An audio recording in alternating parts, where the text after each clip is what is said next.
Good afternoon. Welcome to Drake Day, Connecticut on this Tuesday, the first Tuesday in the new year. And Tuesday apparently is for twinning. Hi, how are you? Hi, I like your dress. Like yours too. It's so funny. This morning when I put this dress on, so mine's green. I don't know if you can tell. Mine's green. Yours is black. Right. But I put it on. I was like, gosh, I know Kara has the same dress. I wonder if she's going to wear it today. I had a momentary thing too. I'm like, I wonder, I'm hosting with Melissa today. No chance she'd wear the same dress that Debbie Wright, who's on the show, brought for us from Burlington Coat Factory is a big deal. Yeah, and I went right after that show that day that she told us about it, and I bought this one, and she had already given you that one. I didn't even know Burlington had dresses, so it was such like a surprise, and they weren't that expensive. So. Right, so here we are. Twinning. I feel very Jackie O with our bows. I love the bow. That's my favorite part about it. All right, so anyway, who wears it? Yeah, let's do a vote. All right, no. We're kidding. It's National Spaghetti Day. So I had a whole different plan for dinner tonight, but I'm feeling like since it's National Spaghetti Day, I'm going to make spaghetti. Will you eat it though? Because you are gluten-free. Well, I'll make the gluten-free one for myself. You will, okay. Yeah, actually my kids will eat the gluten-free. They have no issue. It's my husband that likes the It has to be regular. But he can tell. He will not eat it if it's gluten-free. So January 4th is National Spaghetti Day. Look at all these people eating their spaghetti. Spaghetti's good because it really does kind of like sop up all the sauce. Yeah. Capellini, angel hair.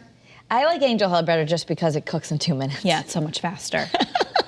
So it's just nice and fast. So anyway, if you're not sure what to make for dinner, perhaps you just want to make a big pot of spaghetti. And it's really inexpensive. Right. That's the other good thing. Right. It's affordable and it tastes really good. Pasta dinners and throw some meatballs in there for good measure. Absolutely. All right, I've always wanted to go see the Northern Lights, the Aurora Borealis, and apparently if you were lucky enough to look up in the skies of Alaska, this is what you saw. Isn't this incredible? There are actually trips and tours you get to go and you sleep in like an igloo and look at the sky. I think that'd be so cool to do one time. So the best time to see the Northern Lights are during the cold months. So from like late September through March. And Alaska in the United States is one of the best spots as seen here in Fairbanks. Also Iceland is a great spot to go and see them too. Yeah, I've seen the tours to Iceland advertised, but this is, I wonder, so there's not like a predictability, I guess. It just, they kind of warn you that it might happen. And right, I think you have to have all the conditions kind of coming together, but the coldest months in the northernmost parts of our state, or the world, are the best places to see them. So the wind chills there, they said, were 40 to 55 below. Yeah, so if you're like going to go outside. How do you look up in that? You'll need a big old puffer coat for that. Yes, in fact, puffer coats is one of the trends we're talking about. All right, you can buy a lot of them if you win Powerball because there's no winner. So the jackpot has now grown. It was about $520 million. It's now $540 million after no one won on Saturday night. Can you even imagine winning that much money? So if you win, you'll be able to choose between a lump cash out sum of $384 million or choose to receive the entire $540 million in 30 payments over 29 years. So, they both sound like good options. Yeah, either way you go with that, I think you're going to be Make sure you talk to your financial advisor and then change your name and move away. Okay, so Powerball does admit the overall odds of winning the top prize are 1 in 292 million. But still, there has to be one. So, I mean, if you don't play, you can't win. Exactly.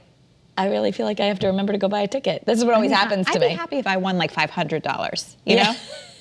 Yeah. I don't need that much money. And then you could buy some Apple stock, and maybe it would eventually be worth millions because Apple continues to break records. It's now the first publicly traded company to ever be worth $3 trillion. It's worth, some of the top companies in America, you add them all up, and it's still worth more than all of them combined. Yeah, I didn't realize that, Amazon is worth $1.7 trillion. Meanwhile, Apple, $3 trillion. I mean, that's almost double of Amazon. That's a huge difference. Also higher than Google and Microsoft. So, I mean, it was really keeps growing because it was $2 trillion in 2020, and people thought, okay, it's never going to go, and now it's $3 trillion. But they keep inventing things. So, I guess the iPhone 13, Apple Music, and Apple TV Plus are three of the things that put it over the $3 trillion this year. Well, they made me. I had to see the season 2 of the morning show, so now I have Apple TV. I'm watching it right now. Are you done with it? Yes. I'm about halfway through it. Okay. I stayed up super late last night kind of watching it. It's so good. It is so good. Yeah. Did you watch season 1 too, Oh, right? yeah. You gotta but watch actually, I season 1. forgot a lot of the stuff that had happened in season 1 because there was a long gap between season 1 and season 2. The other show we digress from that you and I both like, Working Moms. Yeah. Is that coming back? I think it is. I think it is. We'll Waiting check for it that out after. season. That is a really Working good show Moms, too. that's a good But that's one. on Netflix, I think. Okay. All right. So if you had a Blackberry, I know my father-in-law was obsessed with the Blackberry. Everyone was obsessed with the Blackberry. Yeah, but like he never wanted Can you to get the imagine that Apple. He they- just wanted the Blackberry. People love their Blackberries. And isn't that crazy? If you had thought then, come on, BlackBerry is never going to go out of business. But if you still have a classic BlackBerry, you will not be able to use it. Not even to call 911. Starting today, the company will no longer support any devices running the BlackBerry operating systems. So a lot of them have already, switched over to Android or whatever. But no more BlackBerries. So in 2012, 80 million people had 'em. Yes, in 2012, 80 million people had a BlackBerry. I wonder how many people have iPhones now. Well, I mean, it it says has to be that way more than 80 ultimately the million. iPhone beat them out and they could not compete. I didn't have a BlackBerry. At work, we had something called a Trio, which was Yes, sort but of you also like typed like that. Yes. Yeah, it was a little bit different. Yeah. All right, I personally have never had a Little Caesars pizza before. Have you? Yes. Well, I come from Michigan where Yeah. it was the pizza wars, Little Caesars and Domino's, because Domino's was created in Michigan. Okay. Oh, I didn't by an realize that. orphan, Tom Domino. But where are the Little Caesars in Connecticut? Okay. Jamie said something inappropriate in our ears. But where are Little Caesars in Connecticut? I don't know. I can't tell you off the top of my head. But All right, well, I have to look that up because I've always wanted to try one. The commercials are always so cute to me. Right, that pan. They're very Little good. Caesars. But now the $5 pizza is going to be a little bit more expensive, Kara. They're raising it to $5.55. So it's $5.55. 11% increase. But you will get 33% more pepperoni with your extra 55 cents. So it's kind of a wash. Okay, all right. And they said that it'll be hot and ready and better than ever. And the newer version, yeah, so you get extra. They're deeper dish. So if you like a little deeper dish. Yeah, I do actually kind of like It's Pizza in Hut, Connecticut. right? Kind Oh, of like pizza. Jamie's saying that they're in New Britain and Waterbury. All right, I'm gonna take my kids because they've never had one. Weathersfield, that's right around the corner from here. Oh, okay. So All we right. always go to Village Pizza in Weathersfield. I didn't even know there was a Little Caesars, but maybe. Okay, well, I mean, $5.55. that's the for problem in hot. Connecticut. We have all these amazing pizza places. Well, that's so. it. I mean, we're kind of like the inventors of pizza in Connecticut, so a lot to choose from. Anyway, but try it out. All right, so speaking of David Bowie, his life is being celebrated. And on what would have been his 75th birthday, that's Saturday, January 8th, a complete catalog of music is now being sold for $250 million. Wow. Yeah, some of his hits, Space Odyssey, Ziggy Stardust, and Life on Mars. Yeah, Sirius Radio is also going to be launching a whole channel dedicated to some of his 75 most famous songs. Right, and I think that even starts today, so if you have Sirius, you can check on it. If you are interested in going to one of the most sought-after places to hike in America, it's the Zion National Park. It now has opened up a lottery to, this hike is apparently very famous. It's Angel's Landing.